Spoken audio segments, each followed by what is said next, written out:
जय हिंद प्यारे साथियों, हिंदी का एक और प्रैक्टिस सेट हम करने वाले हैं जो Uttar Pradesh police constable re exam UPSI SSC GD 5512 पद यूपी ट्रिपल एससी के जो 2022 के पैड से लिए गए थे। आज हम करने वाले हैं दूसरा प्रैक्टिस सेट, जिसका पहले सवाल यहाँ पर रखा है हमने हिंदी का। वो कह रहा है कि किस शब्द में तत्पुरुष समास नहीं है।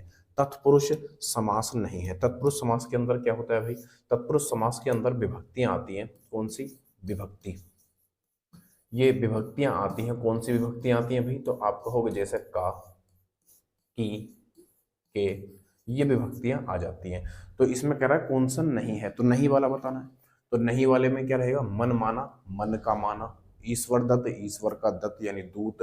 तुलसीकृत, तुलसी के द्वारा या तुलसी ने जो लिखी है ना। लेकिन यहाँ पर पद युक्त जो रखा है, ये पद युक्त में क्या हो जाएगा भाई? ये हो जाएगा पद युक्त का मतलब होता है पद से हटना, पद से हटाना या फिर हट जाना। तो पद से हटना, इसमें अपदान हो जाएगा। ये किसी चीज से दूरी बनाना, अलगाव होना, है ना। यहाँ पर क्या हो रहा है? यहाँ पर अलगाव हो रहा है, यहाँ पर अलगाव हो रहा है। तो इसमें क्या आएगा? इसमें अपदान कारक होगा। अपदान कारक हो जाएगा। ठीक है भाई, तो ऑप्शन नंबर डी इसका बिल्कुल सही उत्तर हो जाएगा। अगले पे आ जाते हैं। सवाल नंबर अगला ये रहा मेरे लल्ला। क्या कह रहा है इसमें? इसमें कहा जा रहा है, इसको मिटाते हैं फिर बताते हैं। इसमें कह रहा है कि निम्नलिखित में से कौन सा वर्ण अघोष है? कौन सा वर्ण अघोष है? देखो, अघोष और सघोष में क्या फर्क होता है? अघोष में क्या होता है दोस्त? अघोष में ये होता है कि प्रत्येक वर्ग का यहां पर लिख देता हूं। प्रत्येक प्रत्येक वर्ग का अघोष है ना। अघोष में एक और दो प्रत्येक वर्ग का पहला और दूसरा जो होता है ये अघोष होते हैं। पहले दूसरे का मतलब होता है कै, चे, टे, ते और पे, ये सब कचट तब हो जाएंगे। और दूसरा नंबर खे, है ना। चे, छे यानी के, खे, चे, छे, है ना। टे, ठे, ते, थे, पे, फे, ये सब क्या है? ये पहला हो जाएगा, ये दूसरा हो जाएगा। तो अघोष में पहला और दूसरा जो होता है प्रत्येक वर्ग का, वही क्या कहलाता है? हमारा अघोष कहलाता है। तो इसमें ख है, ये चौथे नंबर पर आएगा। ये छह जय है, तीसरे नंबर पर आ जाएगा। ये तीसरे पर आ रहा है, ये चौथे पे आ रहा है। ये कै, ख, गे, ये तीसरे नंबर पे आ रहा है ये भी। लेकिन कै जो है आप देखोगे पहले ही पे आ रहा है, और पहले यहाँ पर दे रखा है। च होता, टे होता, तय होता, पे होता, तो ये भी क्या होते? अघोष हो जाते। तो ऑप्शन नंबर डी इसका बिल्कुल सही उत्तर हो जाएगा। ठीक है भाई। अघोष और सघोष में क्या होता है? सघोष में होता है प्रत्येक वर्ग का तीसरा, चौथा और पांचवा वर्ण। पांचवा वर्ण, ये सब क्या होते हैं? सॉरी, वर्ण होता है, वर्ग नहीं होता। तो यहाँ पर 3, 4 और 5 क्या होते हैं? ये हमारे सघोष होते हैं। ये वाले हमारे क्या होते हैं भाई? ये सघोष हो जाते हैं। ये सघोष, ये वाले सघोष हो जाते हैं और ये वाले क्या हो जाते हैं? अघोष हो जाते हैं। अगले पे आते हैं। सवाल नंबर अगला क्या कह रहा है? ये कह रहा है हमसे कि हिंदी खड़ी बोली किस अपभ्रंश से विकसित है? हिंदी खड़ी बोली किस अपभ्रंश से विकसित है? तो हिंदी खड़ी बोली किससे विकसित है भाई? हिंदी खड़ी बोली किससे विकसित हो जाएगी? तो यहाँ पर आप देखोगे तो जैसे मागधी है, तो मागधी अपभ्रंश है। अपभ्रंश कितने होते हैं? इसके भेद कितने होते हैं? बोले 7 हो जाते हैं। इसके ये जो सारे होते हैं अपभ्रंश टोटल, वो टोटल 7 हो जाते हैं। तो उसमें पूछ रहा है कि हिंदी खड़ी बोली किस अपभ्रंश से आई है? तो हिंदी खड़ी बोली जो आई है दोस्त, हिंदी खड़ी बोली आई है शोरसैनी अपभ्रंश से। सॉरी, क्या हो रहा है? शोरसैनी अपभ्रंश से आई है। तो शोरसैनी अपभ्रंश से आई है, तो आंसर क्या बनेगा? आंसर बन जाएगा इसका option number C. Option number C इसका बिल्कुल सही उत्तर हो जाएगा। शोरसैनी में इस सो पे डबल मात्रा होती है। तो शोरसैनी अपभ्रंश से 3 आई है। कौन कौन सी आई है? एक तो पश्चिमी हिंदी, पश्चिमी हिंदी, है ना, पश्चिमी हिंदी, राजस्थानी हिंदी, राजस्थानी, राजस्थानी हिंदी, और एक गुजराती। एक कौन सी? गुजराती, गुजराती। ठीक है भाई, ये 3 हो जाती हैं। ये तीनों कहाँ से आई हैं? शोरसैनी अपभ्रंश से आई हैं।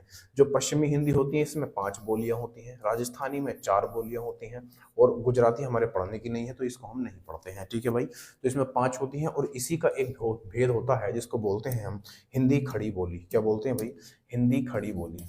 हिंदी हिंदी खड़ी बोली, खड़ी बोली। ठीक है भाई, खड़ी बोली एक ये हो जाती है। और इसकी 5 होती है। ये पहली है खड़ी बोली, दूसरी ब्रजभाषा हो जाती है। लिख देता हूँ चलो 5 यहाँ पे। एक होती है ब्रजभाषा, एक ब्रजभाषा हो जाती है और एक कन्नौजी हो जाती है। कन्नौजी, कन्नौजी, एक बुंदेली हो जाती है, एक बुंदेली हो जाती है और एक हरियाणवी हो जाती है, एक हरियाणवी हो जाती है। ठीक है भाई, तो ये 5 हो जाती है किसकी, ये हो जाती है पश्चिमी हिंदी की। तो उसी में पहली वाली हमसे पूछी जा रही थी कि खड़ी बोली किसकी है, तो ये किसकी हो जाएगी, शोरसेनी अपभ्रंश की हो जाएगी। अगले पे आते हैं, सवाल नंबर अगला ये रहा मेरे लल्ला।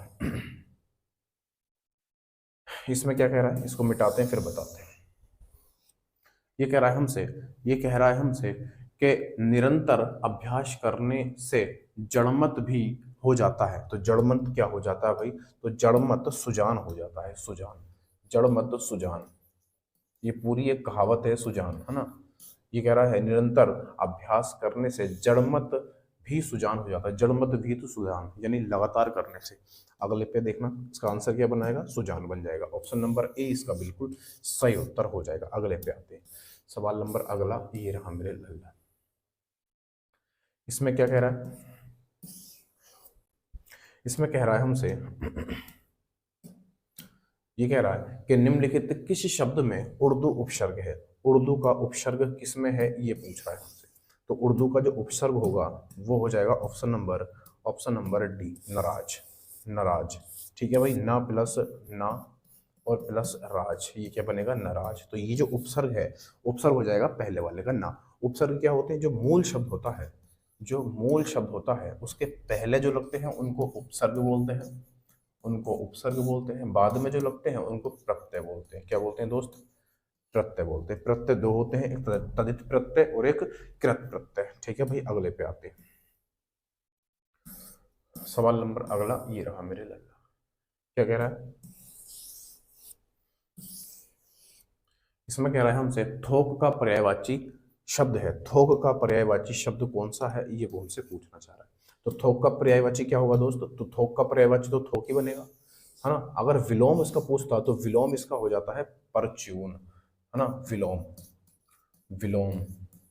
ठीक है भाई, तो यहाँ पर थोक का जो विलोम होता है वो क्या होता है, परचून होता है। अगले पे आते हैं, सवाल नंबर अगला ये रहा मेरे लल्ला।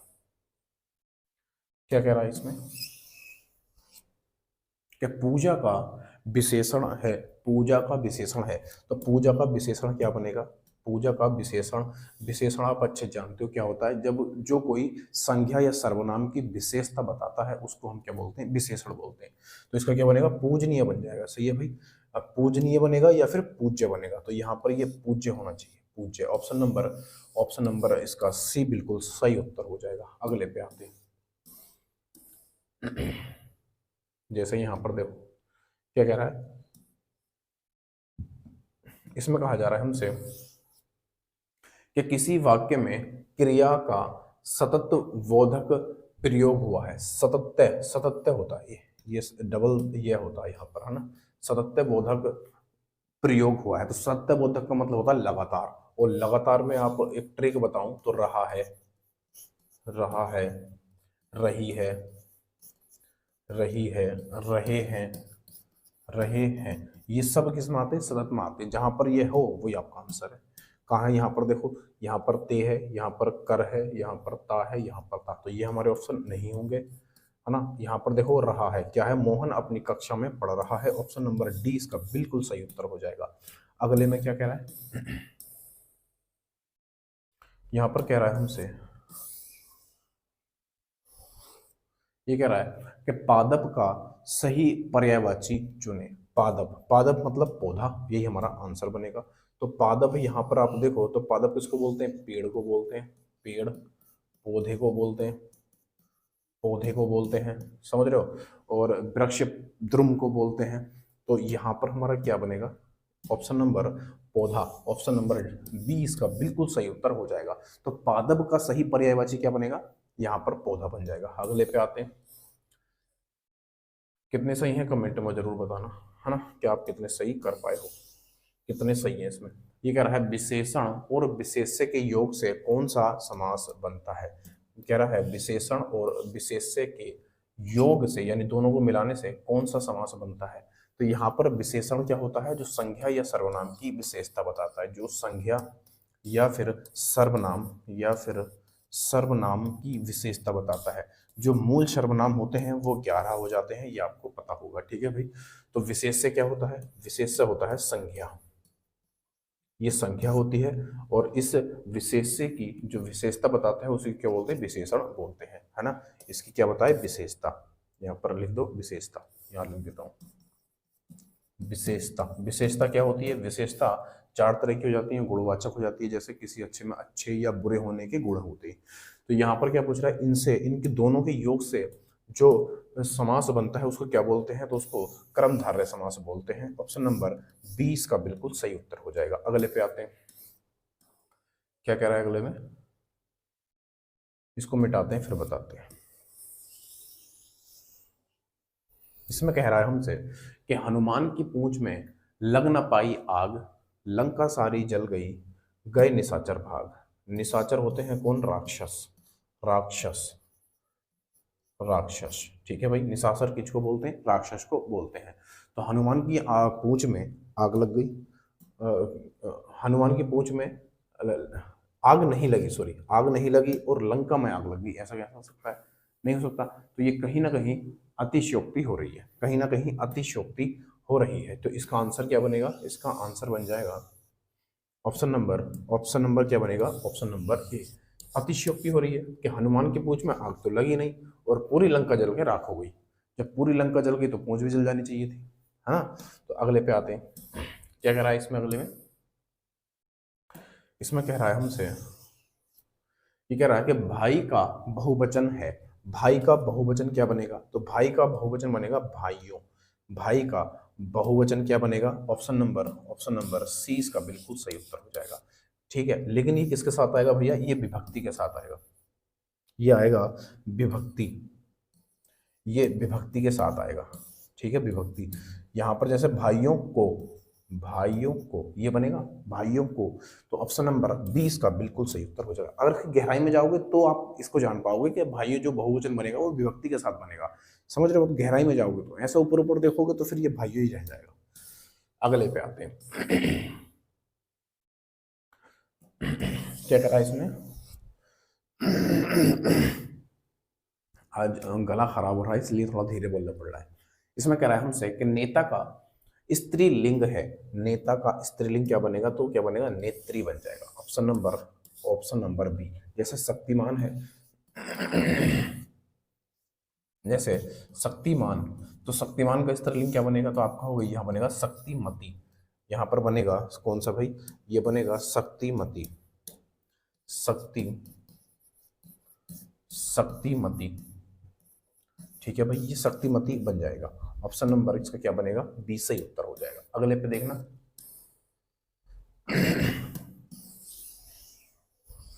इसमें कह रहा है हमसे बहुत, बहुत वर्तमान भविष्य को देखने वाले को क्या कहते हैं? बहुत नहीं, ये भूत होगा, यहाँ पर ये भूत होगा, ठीक है भाई, ये भूत हो जाएगा, ये भूत होगा, यहाँ पर बहुत नहीं होगा। तो यहाँ पर कर लेना, यहाँ पर आप कर लेना, क्या करोगे? तो यहाँ पर भूत कर लेना। भूत वर्तमान भविष्य को देखने वाले को क्या कहते हैं? जो भूतकाल भी देख सकता हो, वर्तमान काल भी देख सकता हो और भविष्य काल भी देख सकता हो, उसको क्या बोलते हैं दोस्तों? आप कहोगे उसको बोलते हैं त्रिकालदर्शी। त्रिकालदर्शी किसी मूवी में भी है ये, शायद त्रिकालदर्शी उसका नाम होता है, तीनों कालों को देखने वाला। अगले पे आते हैं, क्या कह रहा है यहां से? इसको मिटाना,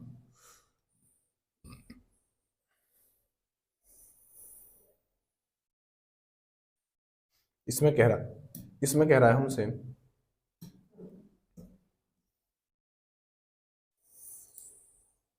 इसमें कहा जा रहा है कि, इसमें कह रहा है कि देवनागरी वर्णमाला में ऋषि क्या है? देवनागरी जो हमारी वर्णमाला है, वर्णमाला किस लिपि में लिखी जाती है? तो आपको वो देवनागरी में। तो देवनागरी में जो वर्णमाला है ना, उसमें ऋषि क्या चीज है?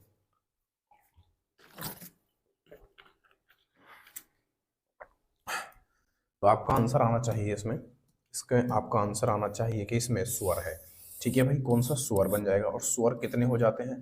तो आप कहोगे स्वरों की जो संख्या होती है वो 11 हो जाती है, ठीक है भाई। 11 से छोटा बड़ा, छोटी, बड़ी, छोटऊ, बड़ऊ, ऋषि, ए ओ, ये सब मिलकर कितने बनते हैं? 11 बन जाते हैं। ऑप्शन नंबर इसका क्या बनेगा? ऑप्शन नंबर डी इसका बिल्कुल सही उत्तर हो जाएगा। अगले पे देखना, इसमें कह रहा है हमसे, इसमें कहा जा रहा है, बोले क्या, राजमहल शब्द है। राजमहल शब्द क्या है? राजमहल शब्द है भैया इसमें संकर शब्द। कैसा? संकर शब्द। संकर शब्द क्या होते हैं? जो दो भाषाओं से, दो दो भाषाओं दो भाषाओं से मिलकर मिलकर मिलकर बने उसको क्या बोलते हैं? संकर शब्द बोलते हैं। जैसे राज और महल, राज और महल, जो राजमहल को जब तोड़ोगे तो ये बनेगा राजा का महल, या राज प्लस महल, महल है ना, तो महल बनेगा राजमहल। अब राजमहल में, ये थोड़ा गलत लिख किया, राजमहल, राजमहल, राजमहल। अब यहाँ पर जो ये राज है, ये एक संस्कृत का शब्द है, राज, संस्कृत, ये संस्कृत का शब्द है राज। और ये जो दे रखा है महल, ये अरबी का शब्द है, ये अरबी का शब्द है, तो ये क्या बनेगा? राजमहल। ये किसका शब्द हो जाएगा? तो ये संस्कृत का शब्द हो जाएगा। ठीक है भाई, ये संस्कृत का शब्द है और वो अरबी का, तो दो भाषाओं से मिलकर बना है राजमहल। तो यहाँ पर क्या बनेगा? ऑप्शन नंबर सी इसका बिल्कुल सही उत्तर हो जाएगा। अगले पे आते हैं, क्या कह रहा है इसके अंदर? कहा जा रहा है हमसे, इसको मिटाते हैं फिर बताते हैं कि आदर का विशेषण है। आदर का विशेषण क्या बनेगा? तो आदर का विशेषण क्या बनेगा भाई? आदर का विशेषण बन जाएगा आदरणीय, आदरणीय। ऑप्शन नंबर सी इसका बिल्कुल सही उत्तर हो जाएगा। ठीक है भाई, तो आदर का विशेषण क्या बनेगा? आदर का आदरणीय, जैसे आदरणीय व्यक्ति, यहाँ पर लगा कर देख सकते हो, जैसे आदरणीय व्यक्ति, आदरणीय व्यक्ति। तो ये यहाँ पर क्या है? विशेषण है, और ये क्या है? ये विशेष्य है, ये विशेष्य है, ये विशेष्य है। कोई भी संज्ञा तब तक संज्ञा रहती है जब वो अकेली हो, जब उसकी विशेषता बता दी जाती है तो वो विशेष्य बन जाती है। अगले पे देखना, इसमें कहा जा रहा है हमसे, बोले क्या कह रहे हैं? इसमें क्या है कि विश्व हिंदी दिवस मनाया जाता है। विश्व हिंदी दिवस कब मनाया जाता है? तो आपका आंसर आना चाहिए 10 जनवरी को। 10 जनवरी को विश्व हिंदी दिवस मनाया जाता है। और 14 सितंबर को क्या मनाते हैं? 14 सितंबर को, तो आप कहोगे 14 सितंबर को राष्ट्रीय हिंदी दिवस, राष्ट्रीय राष्ट्रीय हिंदी राष्ट्रीय हिंदी दिवस, राष्ट्रीय हिंदी दिवस कब मनाते हैं भाई? 14 सितंबर को। तो ऑप्शन नंबर सी इसका बिल्कुल सही उत्तर हो जाएगा। हमसे विश्व के बारे में पूछा जा रहा था। अगले पे देखना क्या कह रहा है। ये कह रहा है हमसे कि वाच्य कितने प्रकार के होते हैं? वाच्य कितने प्रकार के हो जाते हैं? तो वाच्य मेरे दोस्त, यहाँ पर आप देखोगे तो 3 प्रकार के हो जाते हैं। ऑप्शन नंबर ए इसका बिल्कुल सही है। 3 प्रकार कौन कौन से हैं? एक तो हो जाता है कर्मवाच्य या कृतवाच्य बोल सकते हो। एक तो हो जाता है कृतवाच्य, ठीक है भाई, और दूसरा हो जाता है कर्मवाच्य, कर्मवाच्य, और तीसरा बन जाता है भाववाच्य, भाववाच्य। इसमें क्या होता है? इसमें असमर्थकता होती है, असमर्थकता, इसमें असमर्थकता होती है। जैसे मुझसे चला नहीं जाता, मुझसे दौड़ा नहीं जाता, मुझसे हंसा नहीं जाता, तो इसमें असमर्थकता की बात होती है भाव वाले में। कर्मवाच्य में कर्म की प्रधानता होती है, यानी ऑब्जेक्ट की प्रधानता होती है। और कृतवाच्य में कर्ता की प्रधानता होती है, यानी कि सब्जेक्ट की प्रधानता होती है। यानी कि यहाँ पर जो कृत है, इस क्रिया जो आती है वो कर्ता के अनुसार आती है, और कर्म में जो क्रिया आती है वो किसके हिसाब से आती है? कर्म के हिसाब से या ऑब्जेक्ट के हिसाब से। ये 3 हो जाते हैं। अगले पे आते हैं, क्या कह रहा है? ये कह रहा है चिरंतन का विलोम है। चिरंतर का विलोम क्या होगा? तो चिरंतर का विलोम हमसे पूछ रहा है। इस चिरंतर का विलोम हमसे पूछा जा रहा है, क्या बनेगा? तो चिरंतर का अर्थ होता है हमेशा। चिरंतर का अर्थ हो जाता है हमेशा, हमेशा या फिर सदैव, सदैव रहने वाली चीज, या हमेशा रहने वाली चीज, या अमर, ये सब क्या हो जाते हैं? चिरंतर के पर्यायवाची। हमसे पूछा जा रहा है विलोम, तो क्या बनेगा? नश्वर। जिसका अंत हो सके, जिसका अंत हो सके, जो नश्वर हो, जो नष्ट होने योग्य हो। तो ऑप्शन नंबर डी इसका बिल्कुल सही उत्तर हो जाएगा। अगले पे आते हैं। देखो हर बार की तरह इस बार भी एक आपके लिए होमवर्क है, आपके लिए होमवर्क है, आपके लिए क्या है दोस्त, होमवर्क हो जाएगा। आप यहाँ पर देखोगे तो आपको लाइक शेयर सब्सक्राइब के लिए जिन्होंने ही पीडीएफ बनाई है उन्होंने लिखा है, तो उनकी बात को भी रखा जाए, उनकी बात मानी जाए। हमसे कह रहे हैं, हमसे कह रहे हैं कि आंशिक शब्द में प्रत्यय क्या है, आंशिक शब्द में कौन सा प्रत्यय है। ऑप्शन आपके सामने है, इसका आंसर आप कहाँ पर दोगे, तो आप कहोगे तो इसका आंसर हम कमेंट में देंगे। कहाँ पर, कमेंट बॉक्स में। ठीक है भाई, इसका आंसर कहाँ पर, कमेंट में। क्या आंशिक में प्रत्यय कौन सा वाला है, ए इक सिक। ठीक है भाई, अगली वीडियो में फिर मिलेंगे। आज के लिए इतना ही रखते हैं। कितने आपने सही किए अपना स्कोर बताना, कमेंट में बताना कि आपने कितने सही किए और कितने गलत हो गए। काटाफिटी करके टोटल स्कोर बता सकते हो। ठीक है भाई, अगली वीडियो में फिर मिलेंगे इतनी बढ़िया बढ़िया क्लास के साथ। तो ये होमवर्क सवाल है आपके लिए। तब तक के लिए जय हिंद, जय भारत, जिंदाबाद।